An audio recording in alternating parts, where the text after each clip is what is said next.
Bueno, voy a leer los versículos iniciales de Hebreos 11. Dice: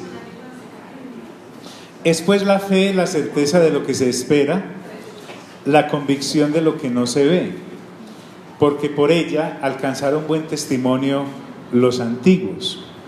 Por la fe entendemos haber sido constituido el universo por la palabra de Dios, de modo que lo que se ve fue hecho de lo que no se veía. Por la fe Abel ofreció a Dios más excelente sacrificio que Caín. Porque el escritor a los Hebreos comenzaría a hablarnos de fe a partir de Caín y Abel y no desde Adán y Eva. Por lo que usted habló, mencionó que ahí se mostró ya lo que iba a hacer lo del sacrificio por la sangre. Ya. ¿Qué es la fe? ¿Qué es la fe? La certeza de lo que se espera, la convicción de lo que no se ve. El 5:17 de 2 de Corintios dice, 5:7, porque por fe, ¿qué? Porque por fe andamos, no por qué, no por vista. Entonces, ¿Adán y Eva andaban por fe o por vista? Por vista, ¿por qué? Entonces, por eso el escritor a los Hebreos empieza a hablar de fe a partir de la expulsión del jardín, porque a partir de la expulsión del jardín Dios tuvo que proveer, o Él quiso proveer, a Él le plació proveer un mecanismo de poderlo seguir viendo sin poderlo ver. ¿Por qué? Porque por la caída el hombre perdió la gracia de ver ted a Dios. Muy bien. Ok. Por la fe Abel ofreció a Dios más excelente sacrificio que Caín, pues creo yo, por lo cual alcanzó testimonio de que era justo, dando Dios testimonio de sus ofrendas, y muerto aún habla por ella. Por la fe Enoc fue traspuesto para no ver muerte, y no fue hallado porque lo traspuso Dios. Y antes que fuese traspuesto, tuvo testimonio de haber agradado a Dios. Pero sin fe es imposible agradar a Dios, porque es necesario que el que se acerca a Dios crea que le hay y que es galardonador de los que le buscan. Por la fe Noé, cuando fue advertido por Dios acerca de cosas que aún no se veían, con temor preparó el arca en que su casa se salvase, y por esa fe condenó al mundo, y fue hecho heredero de la justicia que viene por la fe. Por la fe Abraham, siendo llamado, obedeció para salir al lugar que había de recibir como herencia, y salió sin saber a dónde iba. Por la fe habitó como extranjero en la tierra prometida, como en tierra ajena, morando en tiendas con Isaac y Jacob, coherederos de la misma promesa, porque esperaba la ciudad que tiene fundamentos, cuyo arquitecto y constructor es Dios. Bien, entonces, quiero recordar algo que aclaré el viernes, y es que no es que yo considere superfluas las añadiduras en el sentido de que necesitamos comer, necesitamos beber y necesitamos vestirnos. Parto es de esta base, de que la fe de la que estamos hablando acá es la fe necesaria para esperar los creyentes hebreos de hace 2000 años y todos los creyentes el retorno del Señor Jesucristo.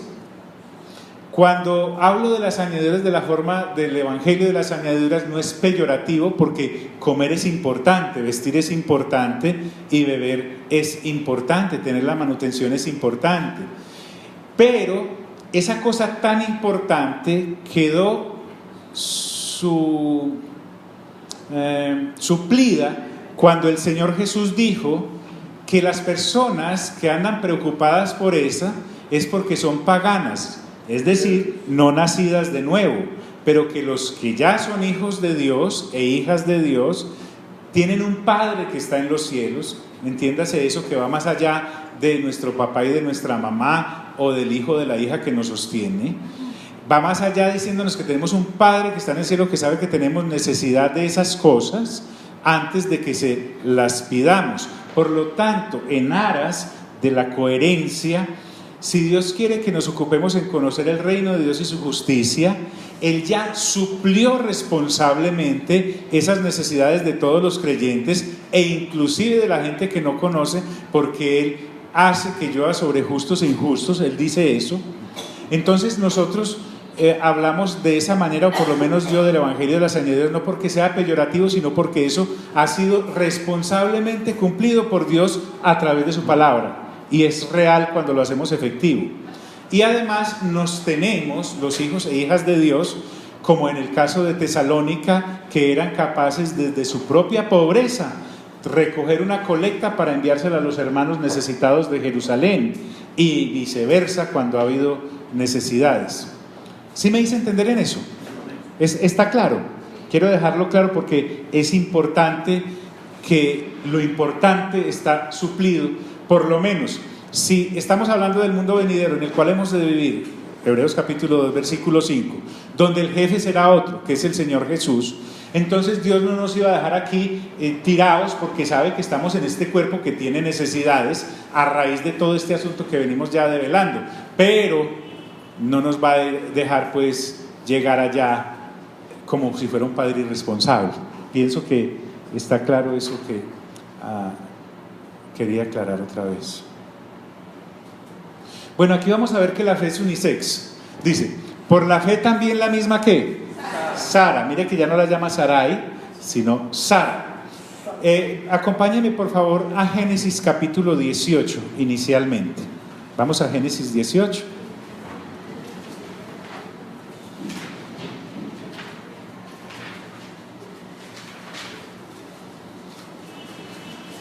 Los necesito a todos ahí en ese pasaje. Y mire lo que dice el versículo. Voy a leer desde el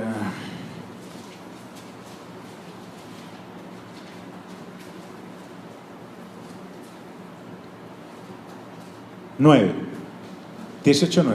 Entonces ellos le preguntaron. Bueno, en aras de los que escuchan solamente estas grabaciones, voy a leer desde el 1 para que veamos quiénes son esos ellos. Pero lo importante es a partir del 9.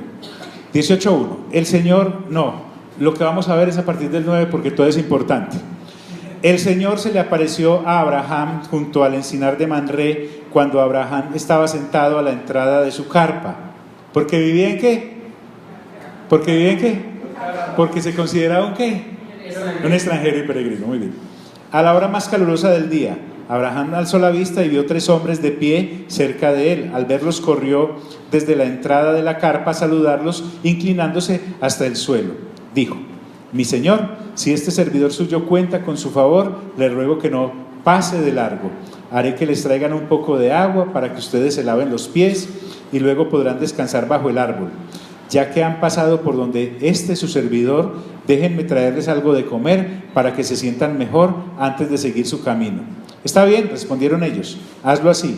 Abraham fue rápidamente a la carpa donde estaba Sara y le dijo: date prisa, toma unos 20 kilos de harina fina, amásalo y haz unos panes. Después Abraham fue corriendo a donde estaba el ganado, eligió un ternero bueno y tierno y se lo dio a su sirviente, quien a toda prisa se puso a prepararlo. Luego le sirvió requesón y leche con el ternero que estaba preparando. Mientras comían, Abraham se quedó de pie junto a ellos debajo del árbol. Esto nos muestra lo excelente y buenos anfitriones que son los israelitas y hospedadores. Entonces ellos le preguntaron: ¿dónde está Sara tu esposa? A partir de ahí lo que vamos a hacer énfasis. Allí en la carpa, les respondió. Dentro de un año volveré a verte, dijo uno de ellos, y para entonces tu esposa Sara tendrá un hijo. Sara estaba escuchando a la entrada de la carpa a espaldas del que hablaba. Abraham y Sara eran ya bastante ancianos y Sara ya había dejado de menstruar. Por eso Sara se rió y pensó: ¿acaso voy a tener este placer ahora que ya estoy consumida y mi esposo es tan viejo? Solo imagínense la escena, correcto, y también pueden reír. Pero el Señor le dijo a Abraham. ¿Quién le dijo? El Señor. O sea que eran ángeles ¿de quién? Del Señor. ¿Por qué se ríe Sara? ¿No cree que podrá tener un hijo en su vejez? ¿Acaso hay algo imposible para el Señor? ¿A quién más le dijeron eso? a María. Muy bien. ¿Acaso hay algo imposible para el Señor? El año que viene volveré a visitarte en esta fecha y para entonces Sara habrá tenido un hijo. Sara, por su parte, tuvo miedo y mintió al decirle: yo no me estaba riendo. Pero el Señor le replicó: sí, te reíste. Muy bien. Miren lo que dice el versículo 21. Por eso bajaré a ver si realmente sus acciones... paremos ahí. Ahora vamos al capítulo 21 y vamos a leer del versículo 1 al 8. Cuando lleguen me hacen saber. Ya. 21:1. Génesis. Tal como el Señor lo había dicho, se ocupó de Sara y cumplió con la promesa que le había hecho. Sara quedó embarazada y le dio un hijo a Abraham en su vejez. Esto sucedió en el tiempo anunciado por Dios. Al hijo que Sara le dio, Abraham le puso el nombre de Isaac. Recuerden que Isaac significa risa. Menos mal no lloró. Lo hubiera puesto como si hubiera llorado. Job. Muy bien. 10 para usted. Porque Job significa él llora. Muy bien. Cuando su hijo Isaac cumplió 8 días de nacido, Abraham le circuncidó tal como Dios le había ordenado. Abraham tenía ya 100 años cuando nació su hijo Isaac. Sara dijo entonces: Dios me ha hecho reír, y todos los que se enteren de que he tenido un hijo se reirán conmigo. O sea que reírse de ese evento no es pecado.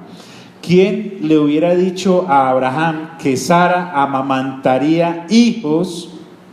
Sin embargo, le he dado un hijo en su vejez. Hasta ahí, y vamos ahora a Gálatas capítulo 3. Pero primero a Romanos, que queda antes de Gálatas. Romanos capítulo 4.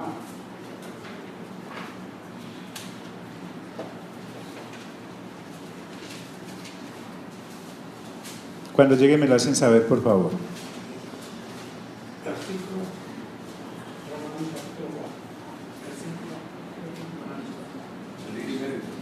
Ya. Romanos capítulo 4, versículo 9. Dice, voy a leer hasta el 24. ¿Acaso se ha reservado esta dicha solo para los que están circuncidados? ¿Acaso no es también para los gentiles? Hemos dicho que a Abraham se le tomó en cuenta la fe como ¿qué? Como justicia. ¿Bajo qué circunstancias sucedió esto? ¿Fue antes o después de ser circuncidado? Antes y no después. Es más, cuando todavía no estaba circuncidado, recibió la señal de la circuncisión como sello de la justicia que se le había tomado en cuenta por la fe. Por tanto, Abraham es padre de todos los que creen, aunque no hayan sido circuncidados, y a estos se les toma en cuenta su fe como justicia. Y también es padre de aquellos que, además de haber sido circuncidados, siguen las huellas de nuestro padre Abraham, quien creyó cuando todavía era incircunciso. En efecto, no fue mediante la ley como Abraham y su descendencia recibieron la promesa de que él sería heredero del mundo, sino mediante la fe, la cual se le tomó en cuenta como justicia. Porque si los que viven por la ley fueran los herederos, entonces la fe no tendría ya ningún valor y la promesa no serviría de nada. La ley, en efecto, acarrea castigo, pero donde no hay ley, también hay transgresión. Por eso, la promesa viene por la fe, a fin de que por la gracia quede garantizada para toda la descendencia de Abraham. Esta promesa no es solo para los que son de la ley, sino para los que son también de la fe de Abraham, quien es el Padre que tenemos en común delante de Dios, tal como está escrito: te he confirmado como Padre de muchas naciones. Así que Abraham creyó en el Dios que da vida a los muertos y que llama las cosas que no son como si ya existieran. Contra toda esperanza, ahí voy, Abraham creyó y esperó, y de este modo llegó a ser padre de muchas naciones, tal como se le había dicho. Así de numerosa será tu descendencia. Su fe no flaqueó, aunque reconocía que su cuerpo estaba como muerto, pues ya tenía unos 100 años, y que también estaba muerta la matriz de Sara. Ante la promesa de Dios, no vaciló como un incrédulo, sino que se reafirmó en su fe y dio gloria a Dios, plenamente convencido de que Dios tenía poder para cumplir lo que le había prometido. Por eso se le tomó en cuenta su fe como justicia. Y esto de que se le tomó en cuenta no se escribió solo para Abraham, sino también para nosotros. Dios tomará en cuenta nuestra fe como justicia, pues creemos en aquel que levantó de entre los muertos a Jesús nuestro Señor. Él fue entregado a la muerte por nuestros pecados y resucitó para nuestra justificación. Y vamos a Gálatas capítulo 3. Ya enseguida miramos por qué estamos leyendo todo esto.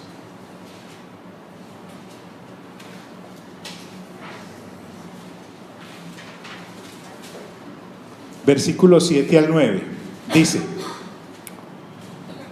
por lo tanto, sepan que los descendientes de Abraham son aquellos que viven por, ¿qué dice? Por la fe. Sería bueno subrayar todos los versiculitos.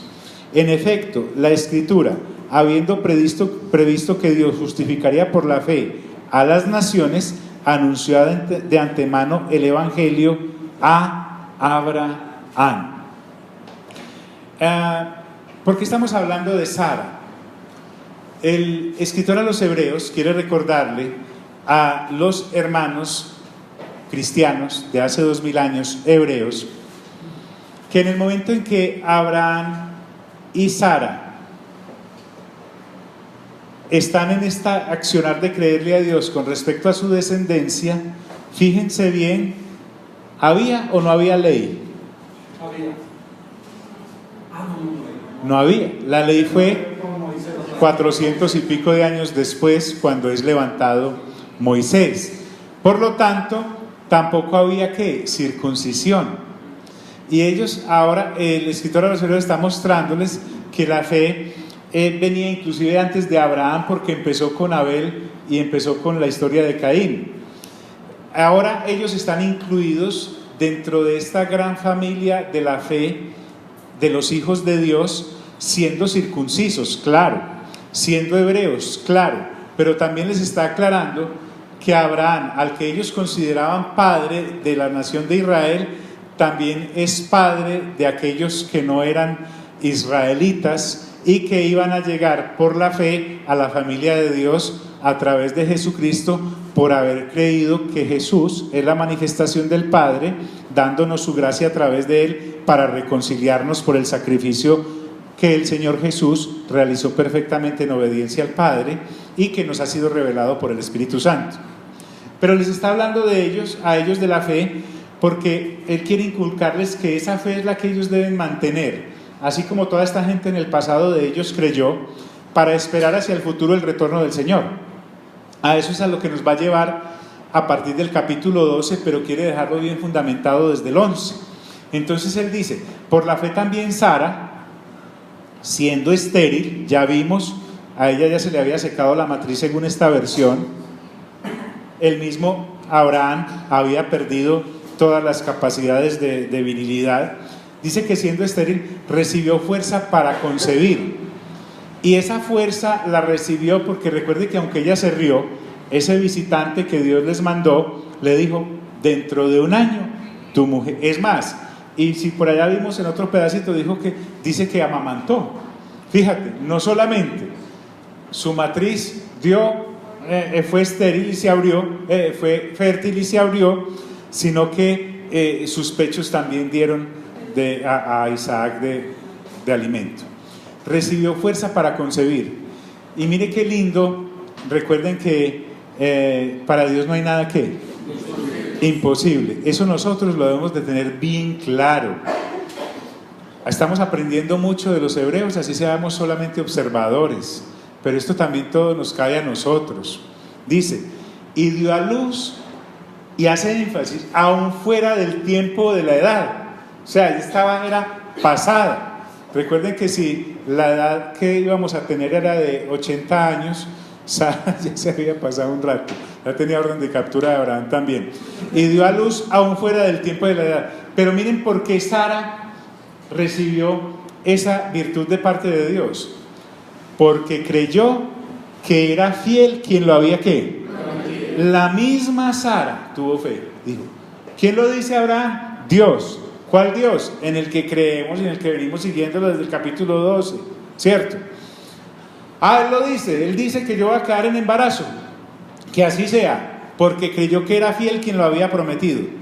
Entonces, la base de la fe de Sara y la base de la fe de Abraham, como ya vimos, no era mirar sus cuerpos ya fuera de posibilidades, sino que la fe se sostiene al que la tiene, porque está viendo al Dios en el cual cree, no su cantidad de limitaciones. Eso es lo que nos mata a nosotros muchas veces, hermanos, que decimos tener fe, pero empezamos a mirar hacia el lado y vemos esa matriz tan estéril ya, y vemos a ese hombre ya tan acabado, y vemos las cosas tan difíciles.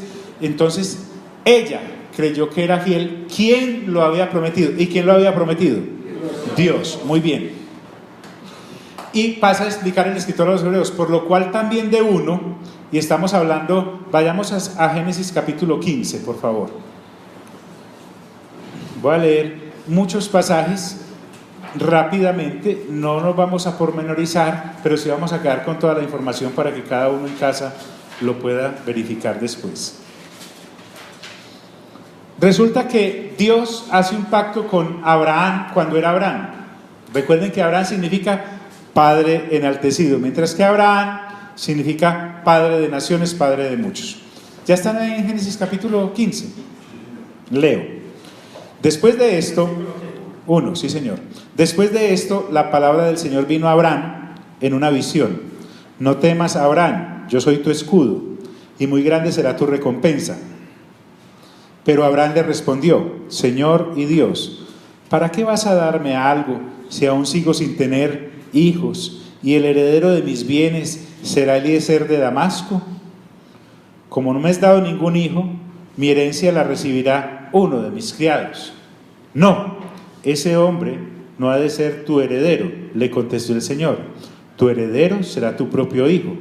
Luego el Señor lo llevó afuera y le dijo: mira hacia el cielo y cuenta las estrellas, a ver si puedes. Así de numerosa será tu descendencia. Abraham creyó al Señor, y el Señor lo reconoció a él como justo. Además le dijo: yo soy el Señor, que te hice salir de Ur de los Caldeos para darte en posesión esta tierra. Pero Abraham le preguntó: Señor y Dios, ¿cómo sabré que voy a poseerla? El Señor le respondió: tráeme una ternera y una cabra y un carnero, todos ellos de 3 años, y también una tórtola y un pichón de paloma. Abraham llevó todos estos animales, los partió por la mitad y puso una mitad frente a la otra, pero a las aves no las partió, y las aves de rapiña comenzaron a lanzarse sobre los animales muertos, pero Abraham las espantaba. Al anochecer, Abraham cayó en un profundo sueño y lo envolvió una oscuridad aterradora, y el Señor le dijo: debes saber que tus descendientes vivirán como extranjeros en tierra extraña, donde serán esclavizados y maltratados durante 400 años. Pero yo castigaré a la nación que los esclavizará, y luego tus descendientes saldrán en libertad y con grandes riquezas. Tú, en cambio, te reunirás en paz con tus antepasados y te enterrarán cuando ya seas muy anciano. 4 generaciones después de tus descendientes volverán a este lugar, porque antes de eso no habrá llegado al colmo la iniquidad de los amorreos. Cuando el sol se puso y cayó la noche, aparecieron una hornilla humeante y una antorcha encendida, las cuales pasaban entre los animales descuartizados.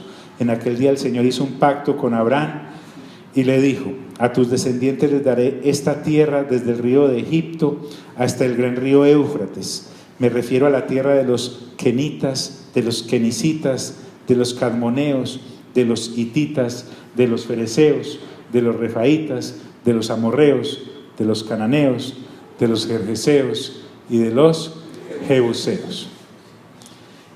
Entonces Dios tiene una relación con el ser humano, con la humanidad, en este caso con Sara y con Abraham, y nos acaba de narrar la Escritura cómo fue que Dios se relacionó con ellos, y la respuesta de ellos hacia esas promesas de Dios fue la fe. Entonces el mismo Abraham se quejaba. Si usted lee el capítulo 13 de Génesis, versículo 1 y 2, mire, verá allí el patrimonio que tenía Abraham. Dice la Biblia que era riquísimo en ganados, en oro y en plata, pero cada vez que se acostaba por la tarde decía: y le voy a dejar todo esto a Eliezer, hombre. Claro, porque la sucesión el criado era el que recibía, al no tener descendencia. Y Dios le dice: no, no va a ser así.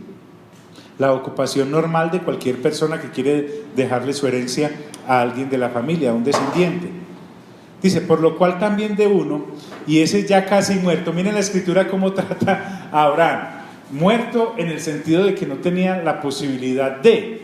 Pero ahí en ese capítulo 15 vemos que de este casi muerto, porque ya tenía 100 años, ya la Escritura nos lo refrendó, dice que salieron como las estrellas del cielo en multitud, y como la arena innumerable que está a la orilla del mar.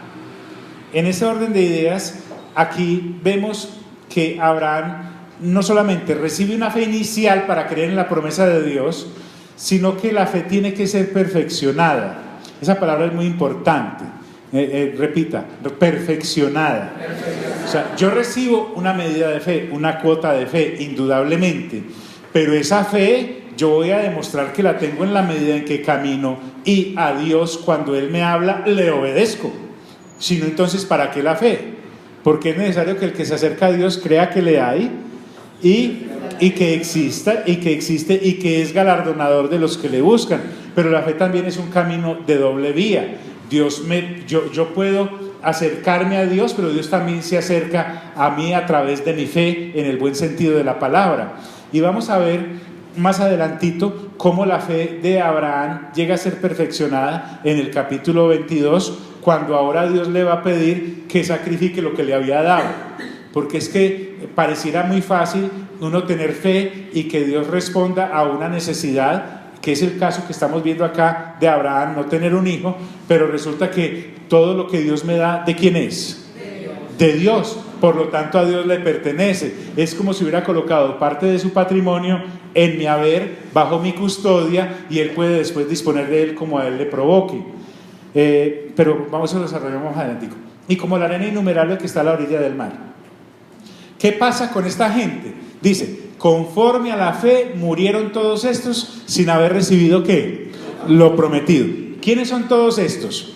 Ya hemos hablado de Abel, ya hemos hablado de Caín, ya hemos hablado de Enoc, ya hemos hablado de Noé, pero centrémonos en esta familia tan interesante: Abraham, Sara, Isaac, Jacob, por lo menos los ya mencionados, que vivieron en tiendas como en tierra ajena, siendo de ellos, y vivían en esas carpas porque esperaban una ciudad cuyo fundamento lo había colocado Dios, la ciudad de Dios.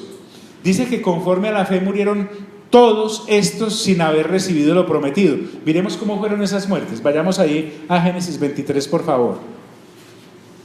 ¿Están aquí, amigos?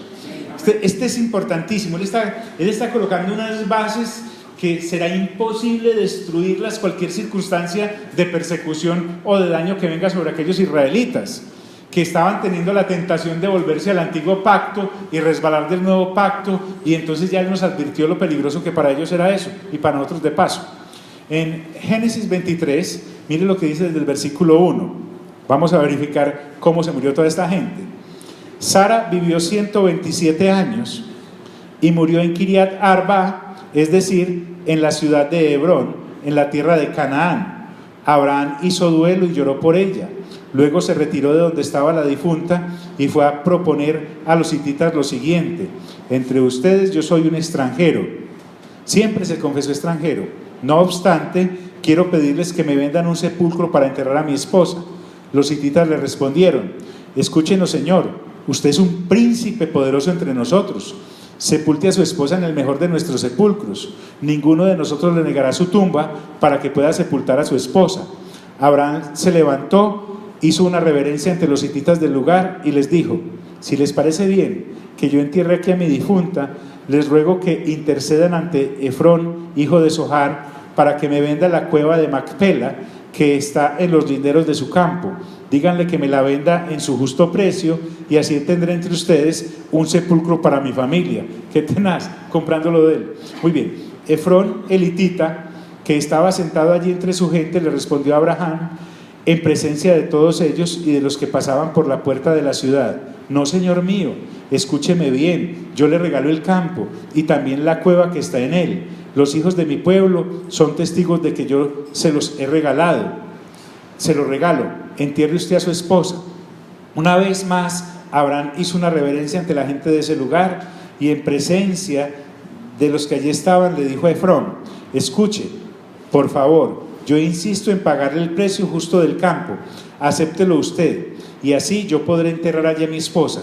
Efrón le contestó a Abraham: señor mío, escúcheme, el campo vale 400 monedas de plata.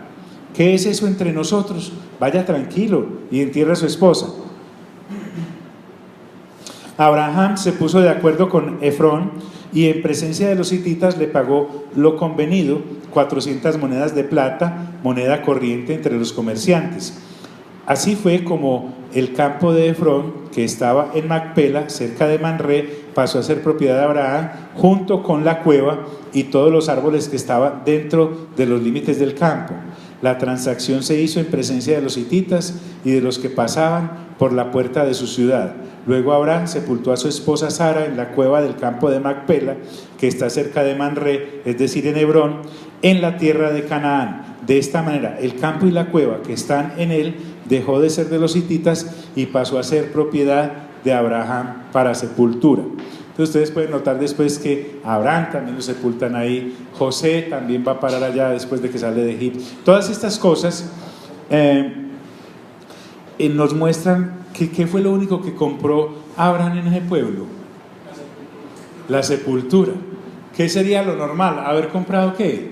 Una casa para donde vivir, una finca donde pasear. Se consideraba tan extranjero y peregrino que lo único que compró fue algo para dejar los huesos de su familia y los de él.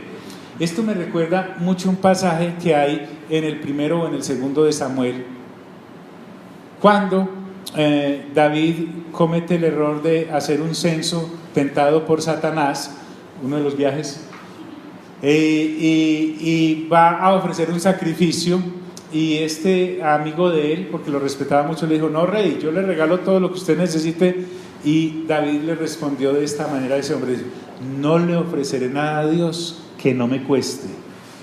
No le ofreceré nada a Dios que no me cueste. No era orgullo, sino que vemos la hidalguía y la dignidad de estos hombres y mujeres de fe. Entonces aquí tenemos que conforme a la fe murieron. ¿A qué es que venimos? Conforme a esta fe, y de paso nos animamos nosotros, yo pienso que si el Señor no viene en esta generación, todos habremos ¿qué? Muerto, o sea que estaríamos ahí. Conforme a esta fe que usted y yo ahora tenemos, moriremos sin haber recibido lo prometido. Aquí no estamos hablando de salvación porque ya la tenemos, sino que estamos hablando del retorno del Señor Jesucristo con todo lo que ello implica en su manifestación hacia nosotros. Conforme a la fe, murieron todos estos sin haber recibido lo prometido. Algo que me faltaba decir, por ejemplo, del viernes. ¿Quiénes estuvimos el viernes? Recuerden que hablamos acerca de que Isaías 53 hablaba acerca de los sufrimientos que el Señor tuvo y que los profetas le preguntaban: ¿pero de quién están hablando aquí? ¿Y en qué época va a ser? ¿Y quiénes son los beneficiarios de eso? ¿Y cuál es la gloria que vendrá después de todo eso? Los mismos ángeles anhelan ver en esa situación. Entonces, recuerden que el énfasis en esto no está en lo que se sufre, sino en la recompensa. De hecho, nos quedamos corticos y solo llegamos hasta la cruz y vemos lo vituperado y lo golpeado y la forma en cómo asesinaron al Señor, y nos quedamos solo ahí. El Señor Jesús nunca tuvo en mira solo la cruz. Él tuvo la mirada puesta en el galardón que iba a recibir, que en su caso era volver a estar a la diestra de Dios, el lugar de donde había venido. Entonces, el énfasis nuestro: sí sufrimos, claro, Bienaventurados o dichosos cuando estéis en medio de diversas pruebas, pero no es la prueba, es que es lo que vamos a recibir, lo que la fe nos hace asirnos a ese ver por fe y no por vista, digámoslo así. Entonces esta fe que demostraron estos que murieron es una fe que miraba hacia adelante y hacia arriba, es una fe que va más allá de lo temporal y se enfoca en lo eterno. Ellos no dejaron de tener fe porque se les demoraba lo prometido, porque ya vimos que el tiempo y el espacio dejan de ser un obstáculo para nosotros en lo temporal, porque tenemos puesta la mirada en lo eterno. El Señor Jesús nunca engañó a nadie. Él vino a traer vida eterna, eso fue lo que Él vino a traer. Entonces, muchas veces ante las dificultades y vicisitudes, la gente recula, y resulta que es porque no se ha enfocado bien en lo que Dios quiere que enfoquemos realmente nuestra vida y nuestra fe. Entonces, conforme a esa fe, estos que acabamos de leer murieron sin haber recibido, sino que lo miraron ¿desde qué? Desde lejos. Y cuando estamos hablando de lejos es desde bien lejos. No es que estaban mirando de aquí, desde este sector del poblado hacia Envigado, y de pronto les alcanzaba con una buena hasta La Pintada, y de pronto si se van bien allá hasta Cerritos en Pereira, y si son más... No, estaban viendo, era por encima de todos los tiempos y de todos los espacios y de todas las épocas, lograron ver por la fe lo eterno. Ellos murieron en la fe, no fue que los mató la fe, no fue que los mató la fe, sino que murieron en la fe. Isaac, por ejemplo, en este caso para Abraham, mire qué lindo, cómo el plan perfecto y eterno de Dios se acompasa con los limitados planes nuestros temporales y los incluye en lo eterno como una trampolín para mostrarnos cosas más grandes. Isaac, en este caso, que era la ausencia de hijo que se le presentaba a Abraham porque no tenía descendiente, y esta señora tenía la matriz estéril y él ya tenía casi 100 años, Isaac era solo la primicia, un puntico de la totalidad esperada desde la mente de Dios. Aquí hay algo importante. Nosotros formamos una parte del todo, no somos el todo. Cuando logramos centrarnos realmente en Dios con nuestra fe, entonces las partes que somos cada uno de nosotros y de nosotras, podemos entender que formamos parte de una multitud de personas durante todas las épocas en el plan divino, porque el asunto en este asunto es que ¿quiénes se murieron? ¿Quiénes se murieron? Abraham, ¿quién más? Isaac, ¿quién más? Jacob, acabamos de hacer un superentierro a Sara, ¿sí o no? ¿Quiénes se murieron? Pero ¿quién no se murió? Dios. Dios no se muere, y nuestra fe está enfocada en un Dios que no se muere. Es más, el Señor Jesús muere, ¿pero qué? Resucita, porque Dios no muere. Entonces nosotros tenemos garantizado lo que hemos creído, porque estamos en manos de alguien que no está supeditado a todas estas situaciones que sí están supeditadas las criaturas a raíz de la caída. Entonces, Dios no muere cuando yo me muero. Por eso Él puede decir: yo soy un Dios de vivos, no de ¿qué? No de muertos. Entonces, sino que mirándolo de lejos, no solamente lo miraban, porque uno puede mirar la finca desde acá para decir voy a vivir ahí, es otra cosa.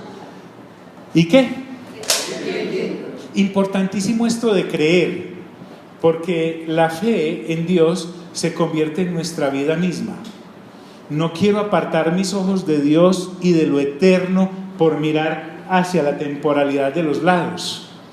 Ese es el gran fraude en el que logra meternos Satanás si solo nos quedamos en el evangelio de las añadiduras, en el diario vivir, en la temporalidad tan cortica de 70 u 80 años después del Salmo 90, verso 10.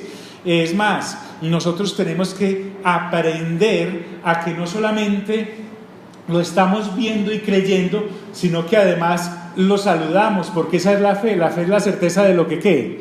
De lo que se espera, la convicción de ¿qué? De lo que no se ve. La fe son los ojos del creyente para ver lo invisible, no lo inexistente. Entonces, el tiempo para nosotros tiene que dejar de ser una molestia, porque nuestra vida se va a centrar en lo eterno y de las manos de Dios no nos arrebatará nada ni nadie, ni nosotros mismos por empecinados que seamos.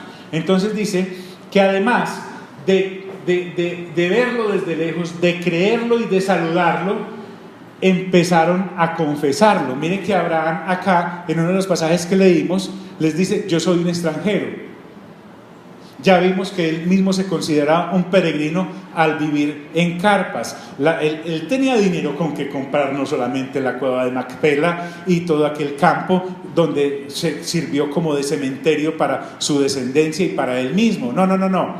El asunto es que esta gente, y por eso está animando a los hebreos de hace 2000 años cristianos, este escritor a los hebreos, dice que no solamente y callados, sino que lo confesaban. Y decían que eran extranjeros y peregrinos sobre la tierra. Ahora, no estamos hablando solo sobre la tierra de Canaán, estamos hablando de la tierra misma. O sea, es que nosotros ahora que tenemos esta globalización en que es tan fácil saber cuántos rincones hay en este planeta, nosotros somos extranjeros y peregrinos en este mismo planeta, aunque este planeta nos ha sido prometido por parte de Dios, porque al igual nosotros debemos enfocar nuestra visión en la ciudad de Dios, en la que tiene fundamentos hechos por Dios, que como Abraham, Isaac y Jacob vivamos, mejor dicho, el gran enemigo de un creyente es ser terrateniente, porque la propiedad te ancla, la propiedad te esclaviza, la propiedad te hace sentir habitante y no un peregrino, confesándome extranjero y peregrino. Esa es realmente nuestra nacionalidad, extranjeros y peregrinos. ¿De dónde usted? Yo estoy aquí, pero no soy de dónde, no soy de aquí. Y confesando que eran extranjeros y peregrinos sobre la tierra, porque los que esto dicen, hablando de la gente de fe, aquí el escritor a los hebreos se enciende, porque los que esto dicen, soy extranjero y peregrino, el que dice eso es porque claramente está dando a entender que busca una patria. En el caso de estos que acabamos de ver, no era Canaán. En el caso de Abraham, no era Ur. En el caso de Abraham, Isaac y Jacob y todos los hombres de fe y mujeres de fe que vamos a enumerar y que ya viene enumerando, están hablando de una patria, es la celestial. Y él aclara, porque claro, como uno es tan dado a volar mentalmente, el escritor a los hebreos les dice: pues si hubiesen estado pensando en aquella donde salieran, o sea, Ur, allá en Mesopotamia, ciertamente tenían tiempo ¿de qué? De volver. Entonces, miren, si usted nota, lea por lo menos a Abraham en Génesis, Isaac y Jacob, nunca en ningún lado usted va a encontrar a Abraham añorando: ay, cómo vivía yo de bueno en Ur. Ahora, los hebreos años después, en Números 13 y 14, como lo leímos, sí vivían añorando Egipto. Ay, ¿quién nos volvió? No, la gente de fe pura. Y eso que estos estaban viendo a través de un manto de neblina, porque ellos no tienen la revelación, o tuvieron la revelación que usted y yo sí tenemos. Ahora sí nosotros tenemos, pero la revelación en forma. Ni siquiera ocupaban una neurona de su cerebro en la tierra donde habían salido. Ni siquiera ocupaban una neurona de su cerebro en la tierra en la cual estaban. Estaban enfocados en la fe perfecta hacia lo futuro, hacia lo eterno, hacia lo que es de Dios. Porque si hubieran tenido en su mente volver, tenían tiempo de volverse. Y entonces el escritor de los Hebreos dice: pero anhelaban una mejor. ¿Una patria qué? Celestial. Una patria celestial. Para que empecemos a finalizar con esto hoy. Para nosotros, el futuro es la clave. El futuro es la clave. Para nosotros, por revelación, se nos ha dado algo superior en lo cual creer. Para nosotros el mensaje de parte de Dios, que viene con su gran trasteo del tercer cielo, es que jamás nos sintamos en casa estando todavía acá. Para Dios es necesario que nosotros, como sucesores de esta gente de fe, tengamos los ojos bien abiertos y enfocados inclusive más que ellos. ¿Por qué? Porque los hebreos de Números 13 y 14 fueron miopes cuando desearon volverse a Egipto. Ya hemos pasado por 10 capítulos de Hebreos y hemos visto esa terrible historia. Entonces lo que les está diciendo a los creyentes hebreos de hace 2000 años en Cristo es: cuidado, ustedes se me resbalan de pacto y eso se llamaría miopía, no tendrían fe. Necesitan la fe para poderse enfocar en el retorno y en lo eterno, porque la patria de ustedes no consiste en que les devolvieran los bienes que les han sido confiscados, o que su familia los vuelva a saludar y los incluya otra vez en la tribu, o que los vuelvan a saludar en las plazas públicas y no sean vituperio. No, ustedes no pueden ser tan miopes. Ustedes ya dejaron eso, avancen hacia lo eterno que está en el futuro. Entonces, pero anhelaban una mejor, celestial. Celestial es porque no es hecha aquí, viene para acá, pero no es hecha acá. Y entonces termina con esta sentencia: a esa clase de gente que cree así como creyó Abraham, Isaac y Jacob, que se confesaban extranjeros y peregrinos, tanto de donde salieron y tanto de donde estaban, entonces Dios no se avergüenza de llamarse Dios de ellos. Y lo que les decía es una sentencia correcta: los terratenientes no son peregrinos. Un creyente apegado a la tierra es un fraude en las filas de la fe. ¿Por qué? Porque no está con la mirada puesta en el ¿qué? En el galardón, porque es necesario que el que se acerca a Dios crea que le hay y que es galardonador de los que le buscan. Entonces, cuando usted y yo leemos de Abraham, de Sara, de Isaac y Jacob, cuando Dios se le presenta a Moisés 400 años después, le dice: yo soy el Dios de Abraham, Isaac y de Jacob. Dios no se avergüenza de llamarse Dios de gente así. A eso se refiere. Y la recompensa es que les ha preparado ¿qué? Porque les ha preparado una ciudad, porque ya en un jardincito no cabemos. ¿Sí me hago entender? La cosa se expandió. Entonces, cuando usted y yo encontramos en Juan capítulo 14, versículo 1 al 4, ya se lo sabe por lectura juiciosa más o menos lo que dice, en la casa de mi padre, ¿qué? ¿Yo voy a qué? No es que la vaya a hacer, como que viene aquí para la finca, pues no es que va a hacer la finca, sino que ya está hecha, vas a acomodar las cosas. En Apocalipsis 21:2 habla de la morada de Dios con los hombres. ¿Y dónde está ese Dios que vemos en Apocalipsis 21? ¿En una qué? En una ciudad que viene ya hecha. Entonces, por esa fe que Dios nos da, también nos da acceso a la ciudad de Cristo, porque es que la Nueva Jerusalén la podemos llamar la ciudad de Cristo. Él vive ahí, con el Padre, con el Espíritu Santo, ya está hecha, y ahí es donde quiere que vivamos. Entonces, si los de hace 2000 años no tenían excusa, y esta carta es para eso, ahora imagine usted, yo con toda la revelación que tenemos, no tenemos excusas si dudamos. Mejor dicho, si nosotros decimos que somos hijos de Abraham por la fe, no tenemos excusas si dudamos, porque ya tenemos mayor revelación que Abraham. Y si Abraham vio la ciudad con toda esa cantidad de tiempo que hay que nos separa de él, sin primera venida del Señor, sin ascensión del Señor, sin sangre, porque no estaba la sangre del Señor Jesús, ni siquiera estaba la sangre del primer pacto, por Dios. Lo único que tenía era un pacto ahí en donde separó unos animales, los partió por la mitad y vino alguien y los cauterizó cuando pasó por entre ellos. Ese fue el pacto.